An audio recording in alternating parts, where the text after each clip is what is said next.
C'est notre rendez-vous hebdomadaire. On parle chronique web avec Julie Lamontagne de Conception Web. Julie Lamontagne. Salut Julie. Salut Ghislain. À nouveau, bienvenue.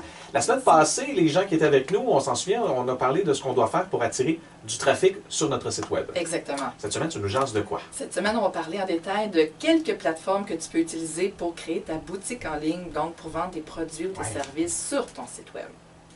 Donc, celle que moi j'utilise pour créer la boutique en ligne de mes clients, c'est WooCommerce. WooCommerce, c'est une extension qui s'installe sur un site web créé sur WordPress.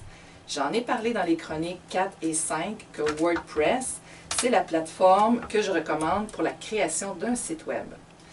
Déjà, WooCommerce, c'est la seule plateforme de boutique en ligne qui est gratuite. OK, ça je savais pas. Ouais. Ça s'écrit D-W-O-O Commerce. Exactement. OK. Ouais. C'est une des plus utilisées sur le net actuellement. En plus, elle est traduite dans une multitude de langues. Une trentaine de langues est disponible actuellement et les traductions sont toujours en cours au moment où on se parle pour les autres langues. Car WooCommerce, c'est open source. Il y a donc des milliers de personnes à travers le monde qui continuent d'améliorer le code et il y a une communauté très engagée qui répond à toutes tes questions si tu en as. J'en fais moi-même partie et les gens sont très aidants.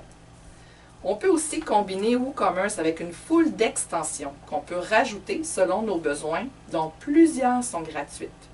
On peut aussi ajouter une extension qui rend les sites multilingues et donc offrir nos produits ou services en plusieurs langues, et ce, sans avoir à coder une seule ligne. Okay. C'est vraiment super facile d'ajouter soi-même un produit dans sa boutique.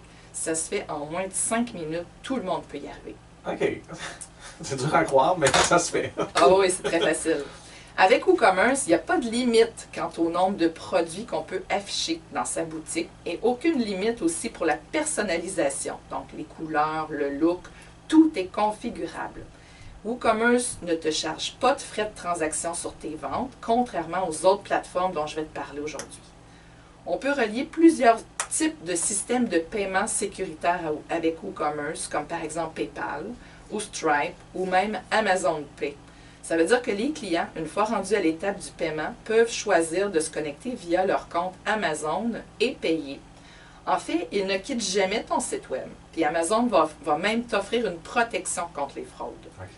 On peut aussi faire payer par virement Interac, par chèque, par tout plein d'autres modes de paiement de partout à travers le monde. On peut même y connecter aussi Square pour les paiements en personne et ShipStation. C'est un logiciel de synchronisation des stocks et de livraison très performant.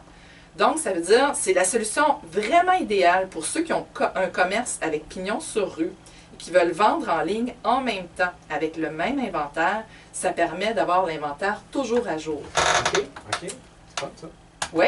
Ce qui est très pratique aussi, c'est que le client recevra automatiquement sa facture par courriel et tous les courriels en lien avec sa commande. De ton côté, la gestion de ta boutique se fait via le tableau de bord de ton site web. WooCommerce, c'est important de le mentionner, il est aussi très performant au niveau du référencement. Parmi les autres solutions pour une boutique en ligne, je vais t'en nommer quelques-unes rapidement. Il y a Shopify, Magento, qui a restructuré ses services dernièrement. Là, il s'est divisé en Magento Open Source puis Magento Commerce. Okay. Il y a Squarespace, PrestaShop, BigCommerce, pour n'en nommer que quelques-uns. Ils ont des points forts puis des points faibles. Rapidement, Shopify, c'est une solution qui coûte 29 $ US par mois pour le forfait de base. Puis le forfait avancé revient à 299 US par mois. Puis à ça, tu dois ajouter les frais de transaction qui varient entre 2,7 % à 3,5 %. Puis si plus 30 cents de la transaction.